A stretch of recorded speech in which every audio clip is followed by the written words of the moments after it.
चंपा या प्लूमेरिया एक बहुत ही खूबसूरत गुच्छों में फ्लोरिंग करने वाला बहुत हार्डी समर फ्लोरिंग प्लांट है जो कटिंग से बहुत आसानी से ग्रो हो जाता है। कई लोगों के सवाल, उनका चंपा फ्लोरिंग नहीं कर रहा है, पत्ते बड़े हो रहे हैं, प्लांट लंबा हो रहा है, प्लांट बहुत हेल्दी है लेकिन उसमें बर्ड्स नहीं निकल रही हैं, फ्लोरिंग पर नहीं आ रहा है प्लांट। तो कौन सी गलतियां आपने की हैं जिसकी वजह से आपके चंपा में फ्लोरिंग नहीं हो रही है?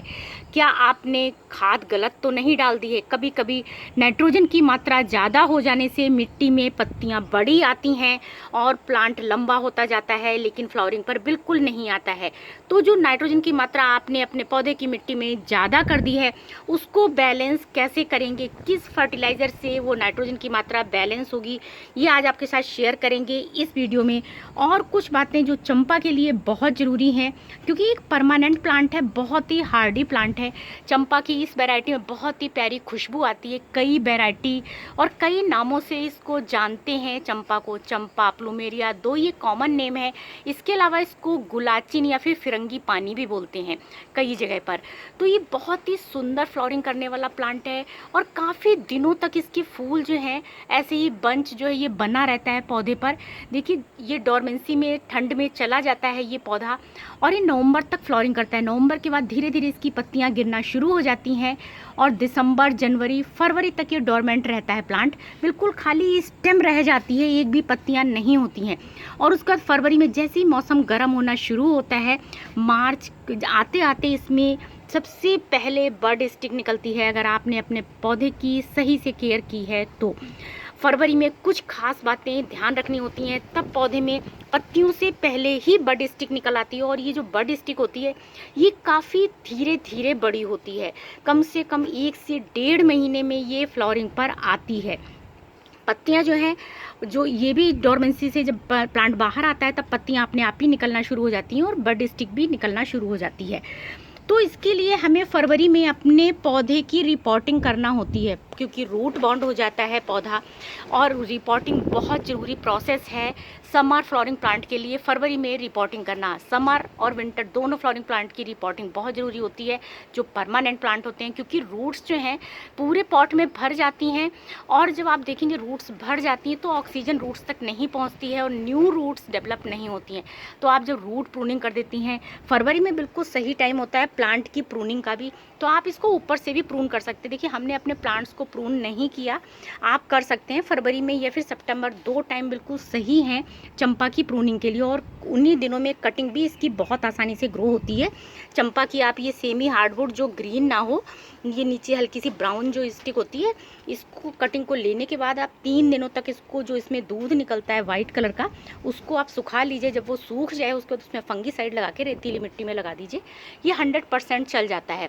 ये दोनों ही चंपा के प्लांट जो हैं हमारे, ये कटिंग से ग्रो किए हुए हैं। हमारे पास 6 प्लांट हैं हमने चंपा के, अभी उनमें फ्लावरिंग नहीं हो रही है, इन 2 में फ्लावरिंग शुरू हो गई है। तो देखिए ये जब डोरमेंसी से बाहर आता है तब आपको इसकी रिपोर्टिंग बहुत ज़रूरी होती है और उसी टाइम इसको फर्टिलाइज़ भी करना होता है। जब आप इसको सही बैलेंस फर्टिलाइज़र देते हैं तो प्लांट आपका फ्लावरिंग पर तुरंत आ जाता है, पत्तों से पहले भी इसमें बर्ड्स निकलना शुरू हो जाती हैं। अब इसके लिए सबसे पहले ज़रूरी होता है चंपा के लिए धूप, पानी, पॉट और मिट्टी, इसके बाद खाद का नंबर आता है। अगर ये चारों चीज़ें आपने ठीक रखी हैं तो आपका चंपा 100% फ्लावरिंग पर आएगा। आप चंपा को कम से कम 6 घंटे की धूप में रखिए, चाहे सुबह की हो चाहे शाम की हो। अगर पूरे दिन की धूप भी आती है तब भी इसको कोई प्रॉब्लम नहीं होती है। ये सकुलेंट फैमिली से, इसकी स्टेम में आपने देखा होगा पानी होता है, इसीलिए हम इसकी कटिंग जो है वो सुखाने के बाद लगाते हैं, वरना कटिंग रॉट हो जाती है। तो इसलिए इसको सैंडी सॉयल पसंद होती है, बेल्ट इन पॉट पसंद होता है। ये पौधा जो है काफ़ी बड़ा हो जाता है, इसलिए आप इसको कम से कम 12 से 14 इंच के पॉट में लगाइए। छोटे पॉट में बिल्कुल ना लगाइए, बड़े पॉट में लगाइए।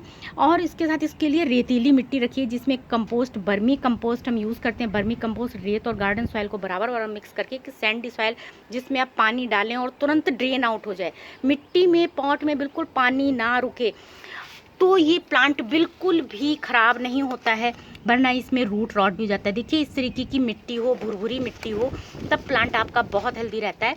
हमने इसमें सुबह ही पानी डाला है, सुबह शाम दोनों टाइम हम प्लांट में पानी डालते हैं चंपा के। आपको जब 1 से 2 इंच मिट्टी सूखी दिखाई दे आप इसमें पानी डाल दीजिए अपने पौधे में।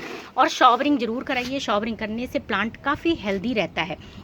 अब ये सारी चीज़ें आपने जान ली कि धूप, पानी, मिट्टी, सॉयल मिक्सचर और पॉट। इसके बाद नंबर आया खाद का।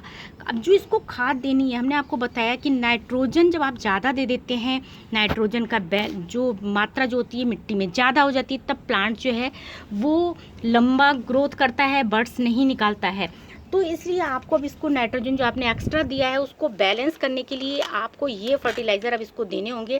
फास्फोरस और पोटेशियम रिच फर्टिलाइज़र देने होंगे, जिसमें आपको 2 मुट्ठी लेनी है आपको वर्मी कंपोस्ट। 2 मुट्ठी से थोड़ी सी ज़्यादा भी ले सकते हैं अगर बड़े पॉट में लगाए। 1 चम्मच बोन मील और 2 ग्राम केवल पोटास लेनी है। इन तीनों चीज़ों को मिक्स करके आप पानी में भिगाकर भी रख सकते हैं 24 घंटे के लिए। उसके बाद उस पानी को अपने प्लांट में डाल सकते हैं, और या फिर आप इन तीनों चीज़ों को मिक्स करने के बाद पौधे की गुड़ाई करिए। हल्की सी मिट्टी जो है वो किनारे से पॉट में खाली करिए बिल्कुल, और इसमें एक ये रिंग सा बना के चारों तरफ इसमें ये फर्टिलाइज़र डाल दीजिए, और उसके बाद अच्छे से पानी डालिए, पानी ड्रेन आउट होने लगे। और अगर आपके पास ये बोन मील नहीं है तो आप डीएपी का यूज़ भी कर सकते हैं। केवल 10 से 12 दाने डीएपी के आप डाल दीजिए, क्योंकि बोन मील में कैल्शियम और फास्फोरस होती है जो न्यू रूट्स को डेवलप करती है। पोटेशियम जो है ये भी जो आपने नाइट्रोजन ज़्यादा दिया हुआ है उसको बैलेंस करेगा, और नाइट्रोजन, पोटेशियम, फास्फोरस जो है वो तीनों चीज़ें वर्मी कंपोस्ट में मिल जाएंगी। ये भी बहुत ज़रूरी होता है जो प्लांट की ग्रोथ के लिए। तो इस फर्टिलाइज़र को आपको देने से आप देखेंगे आपके प्लांट में चांस बढ़ जाएंगे फ्लावरिंग के। और ये आपको इसको फर्टिलाइज़र को बोन मील और पोटास, 2 ग्राम पोटास और 1 चम्मच बोन मील आपको हर 15 दिन में देना है अपने पौधे को। और जो ये वर्मी कंपोस्ट है इसको महीने में 1 बार देना है अपने पौधे को। अगर आप ये फर्टिलाइज़र देते हैं अपने प्लांट को तो आप देखेंगे आपका पौधा जो है बहुत जल्दी हेल्दी ग्रोथ करेगा और फ्लावरिंग पर आएगा। अगर वीडियो पसंद आए तो प्लीज़ एक लाइक ज़रूर करिएगा। मिलते हैं नेक्स्ट वीडियो फिर से प्यारे से टॉपिक के साथ। Thank you so much for watching this video.